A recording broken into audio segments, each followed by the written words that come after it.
Donald Trump বলেছিলেন দ্বিতীয় বিশ্বযুদ্ধের পরে এর চেয়ে আর বড় কোনো হামলা হয়নি, আমি এমন হামলা চালাবো ইরানের উপরে। কিন্তু ওই দম ফুরালে ঠুস। এই যে কূটনৈতিক উদ্যোগের যে সমস্ত প্রক্রিয়া তৎপরতা চলছে, এতে সম্ভবত একেবারে পানি ঢেলে দিয়েছেন ইরানের বিশেষজ্ঞ পরিষদ। তারা বলেছেন যে মার্কিন সরকার কোনো রকমের চুক্তি মানে না, যে কোনো চুক্তি লঙ্ঘন করে, সেই মার্কিন সরকারের সাথে আর কোনো আলোচনা হবে না। মার্কিন প্রেসিডেন্ট ডোনাল্ড ট্রাম্প ভীষণভাবে কাদায় আটকে গেছেন, বা চোরাবালিতে আটকে গেছেন, বা ফাঁদে পড়েছেন, যাই বলেন, তিনি পড়েছেন, আটকে গেছেন। তিনি এখান থেকে কোনো মতেই মুক্তি পাচ্ছেন না। তিনি না পারছেন যুদ্ধে জিততে, না পারছেন হারতে।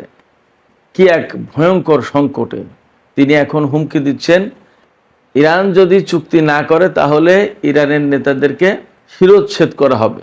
তিনি যে হুমকি দিচ্ছেন, সেই হুমকি তিনি বাস্তবায়ন করতে পারবেন? আজকেই গণমাধ্যমে খবর আছে তিনি বহুবার হুমকি দিয়েছেন এবং সেই সমস্ত হুমকি থেকে কিভাবে পিছিয়ে গেছেন। এপাশে ইরান এবং আমেরিকার মধ্যে যখন প্রচণ্ড রকমের অচল অবস্থা, তখন কিন্তু আঞ্চলিক যে সমস্ত দেশ যারা বিভিন্ন সময় কূটনৈতিক উদ্যোগ নিয়েছে, তারা একেবারে থেমে নেই। গত রাতে পাকিস্তানের পররাষ্ট্রমন্ত্রী ইশাক দার ইরানের পররাষ্ট্রমন্ত্রী সাইদ আব্বাস আরাকচিকে পাকিস্তান সফরের দাওয়াত দিয়েছেন।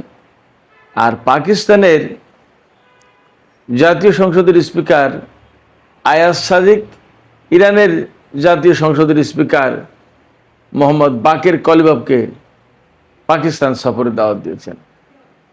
তার মানে ইরানের প্রধান দুই আলোচক, তাদের দুইজনকেই পাকিস্তানের পক্ষ থেকে দাওয়াত দেওয়া হয়েছে এবং বলা হয়েছে যত তাড়াতাড়ি সম্ভব আপনারা একটু আসেন। এই যে কূটনৈতিক উদ্যোগের যে সমস্ত প্রক্রিয়া তৎপরতা চলছে, এতে সম্ভবত একেবারে পানি ঢেলে দিয়েছেন ইরানের বিশেষজ্ঞ পরিষদ। তারা বলেছেন যে মার্কিন সরকার কোনো রকমের চুক্তি মানে না, যে কোনো চুক্তি লঙ্ঘন করে, সেই মার্কিন সরকারের সাথে আর কোনো আলোচনা হবে না। বিশেষজ্ঞ পরিষদ হচ্ছে ইরানের সর্বোচ্চ পরিষদ, যারা বিভিন্ন বিষয়ে নীতি নির্ধারণ করে থাকেন।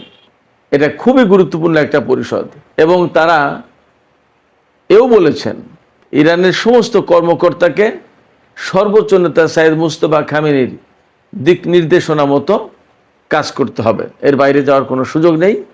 তিনি যা বলবেন, যেভাবে দিক নির্দেশনা দেবেন, সেইভাবেই যেন সবাই কাজ করেন। তার মানে সম্ভবত আমেরিকার সাথে ইরান আর আলোচনায় বসছে না, যদি নীতিগত কোনো পরিবর্তন না আসে। এপাশে মার্কিন প্রেসিডেন্ট ডোনাল্ড ট্রাম্প নিজেই স্বীকার করেছেন তেলের সংকটের কারণে আমেরিকার বিভিন্ন তেল কোম্পানি বেশি দামে তেল বিক্রি করছে এবং তারা প্রচুর পরিমাণে লাভ করছে। এজন্য তিনি বিভিন্ন কোম্পানির উপরে ভীষণভাবে ক্ষিপ্ত হয়েছেন।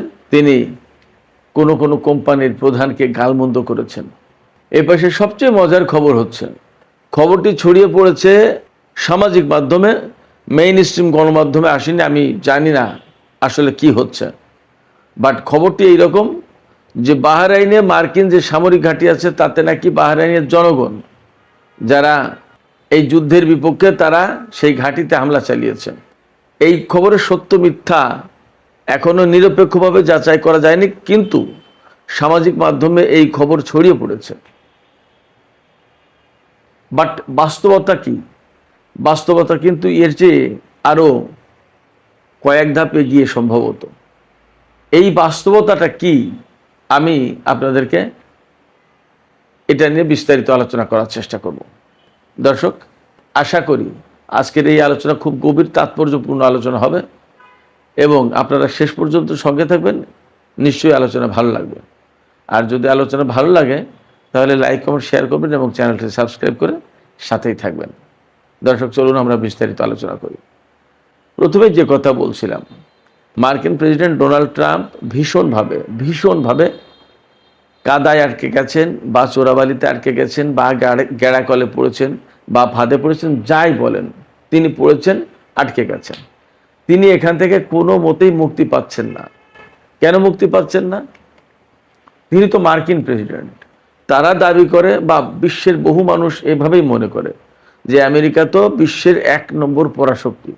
সেই পরাশক্তির প্রেসিডেন্ট যখন ইরানের মতো একটা নিষেধাজ্ঞা কবলিত দেশের বিরুদ্ধে যুদ্ধ করতে এসেছে এবং দফায় দফায় মার খাচ্ছে, তাদের বহু সেনার কফিন আমেরিকায় পৌঁছেছে, পেন্টাগনের শিকার মতে প্রায় 700 আহত হয়েছে, এবং মার্কিন ঘাঁটিগুলো যখন মধ্যপ্রাচ্যে প্রায় সব তছনছ হয়ে গেছে, সিআইএর ঘাঁটিগুলো, গোপন ঘাঁটি, যেগুলো কেউ জানে না এটা দূতাবাস নাকি এটা সিআইএর ঘাঁটি, এটা কেউ জানে না, এইরকম জায়গায় একদম চিহ্নিত করে করে ইরান যখন হামলা চালাচ্ছে, তখন মার্কিন প্রেসিডেন্ট ডোনাল্ড ট্রাম্প মহা ফাঁপড়ে পড়ে গেছেন, মহা ফাঁদে পড়ে গেছেন। তার এখান থেকে বেরিয়ে আসার কোনো পথ পাচ্ছে না তিনি। একবার বলছেন ইরানের উপরে ভয়াবহ হামলা হবে, এই তো গত 3 দিন আগে যে হামলার হুমকিটা উনি দিয়েছিলেন, সেটা কি বলেছিলেন জানেন? ডোনাল্ড ট্রাম্প বলেছিলেন, দ্বিতীয় বিশ্বযুদ্ধের পরে এর চেয়ে আর বড় কোনো হামলা হয়নি, আমি এমন হামলা চালাবো ইরানের উপরে। কিন্তু ওই দম ফুরালে ঠুস, এরকম একটা অবস্থা হয়ে গেছে। তিনি নিজেই হুমকি দিচ্ছেন, নিজেই চুক্তির কল্পনা করছেন, নিজেই বলছেন আলোচনা চলছে, এবং নিজেই আবার ইরানকে গালিগালাজ করছে যে এরা বিশ্বাসঘাতক, এরা দ্বিমুখী, এরা কথা রাখে না, এরা একবার এক কথা বলে আর একবার আর এক কথা বলে, নানান রকমের কথা। অথচ ইরান কিন্তু বলে যাচ্ছে আমেরিকার সাথে আমাদের কোনো আলোচনা চলছে না। মার্কিন সাংবাদিকরা তাকে জিজ্ঞেস করেছেন ডোনাল্ড ট্রাম্পকে, যে আপনি যে আলোচনার কথা বলছেন, কই? ইরান তো বলছেন যে না। তখন ডোনাল্ড ট্রাম্প বলছেন, না, এটা একটা খুব কল্পনার বাইরের জিনিস, এটা তোমরা বুঝবা না, এটা আলোচনা হচ্ছে ভিতরে ভিতরে। এবং তিনি তো একদম নিশ্চিত বলেছিলেন, সোমবারের কথা তিনি বলেছিলেন যে আজকেই আলোচনায় বসছে এবং একটা চুক্তি হবে, এবং তিনি খুব ইগারলি ওয়েট করছেন, প্রচণ্ড আগ্রহ নিয়ে অপেক্ষা করছেন একটা চুক্তির। ইরানের বক্তব্য কি? ইরান অনেকবার তার সাথে চুক্তি করেছে এবং অনেক আলোচনায় বসেছে, প্রত্যেকবার রেজাল্ট হয়েছে কি? আলোচনায় বসার পরে একটা পর্যায়ে যখন যায়, তখন আমেরিকা হামলা চালায়। এই হামলা ইরানের জন্য যেমন বিব্রতকর, কষ্টদায়ক, তেমনি অপমানজনক। আমি সবসময় বলি, ইরানিরা অত্যন্ত নিজেদের আত্মসম্মান বোধের ব্যাপারে খুব সচেতন। এই আত্মসম্মান বোধে তাদের লাগে যে আমাদের সাথে আলোচনায় বসে আবার আমাদের উপর হামলা করলো, আমাদের সাথে চুক্তি করে সেই চুক্তি ভেঙে ফেললো। এরপরেও নিজেদের দেশের মানুষ, আঞ্চলিক দেশগুলো এবং বিশ্ববাসীকে বিভিন্ন সময় বোঝানোর প্রয়োজন ছিল যে আমরা যুদ্ধ করতে চাই না, আমরা চুক্তি করতে চাই, আমরা শান্তি চাই। এই জন্য বিভিন্ন সময় আমেরিকার সাথে আলোচনায় বসেছে, চুক্তি করেছে, এবং এখন ইরানকে কেউ দোষারোপ করতে পারবে না যে ইরান আলোচনায় বসতে চায়নি, চুক্তি করতে চায়নি, ইরানের কারণে এই যুদ্ধটা হলো। এই কথা কেউ বলতে পারবে না, ইরানের বিরুদ্ধে কেউ ইরানকে দোষী করতে পারবে না। তো সমস্ত গুটি যখন ডোনাল্ড ট্রাম্পের শেষ, তিনি তো অতি চালাক মানুষ, নিজেকে এইভাবেই ভাবেন, সেই জন্য এক এক সময় এক এক কাজ করেছেন। কখনো আলোচনা, কখনো আলোচনার নামে ধোঁকা, কখনো আলোচনার নামে ইরানের উপর হামলা, কখনো চুক্তি, কখনো সেই চুক্তির নামে নিজেদেরকে একটু গুছিয়ে নেওয়া, আবার ভেঙে ফেলা, আবার হামলা, এই সমস্ত সব কিছু করেছেন। কিন্তু বাস্তবতা হচ্ছে কি, বাংলায় একটা প্রবাদ আছে যে 16 চুঙার বুদ্ধি এক চুঙায় যখন ঢুকে যায় তখন আর কোনো কাজ করে না। অর্থাৎ আপনি যখন চালাকি করবেন, করতে করতে কত দূর দৌড়াবেন, একটা পর্যায়ে কিন্তু আপনাকে ধরা পড়তেই হবে। চালাকির ভাত নেই, এবং অতি চালাকের গলায় দড়ি, একটা কথা আছে।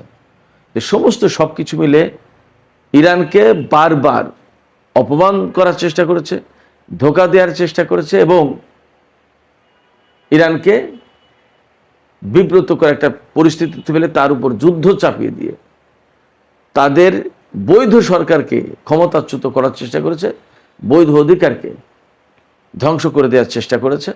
এই সমস্ত কারণে ইরান এখন আর আলোচনায় যাবে বলে মনে হয় না।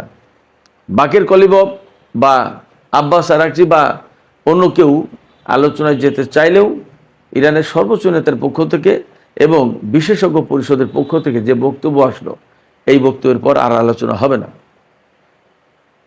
তাহলে কি? এখানে প্রশ্ন আসে, তাহলে কি করবে? এই জায়গাটাই সিদ্ধান্ত নেওয়ার প্রশ্ন আমেরিকার। ডোনাল্ড ট্রাম্প মুশকিলে পড়েছেন কোথায়? ডোনাল্ড ট্রাম্প মুশকিল পড়েছেন এখানে যে তিনি না পারছেন ইরানের বিরুদ্ধে ভয়াবহ যুদ্ধ চালাতে, আর না পারছেন যে ঠিক আছে যাক, যা হয়েছে হয়েছে, পর্যন্তই থাক, আমি চলে গেলাম। এটা করা মানেই পরাজয় মেনে নেওয়া। আর প্রচণ্ড রকমের হামলা চালাতে গেলে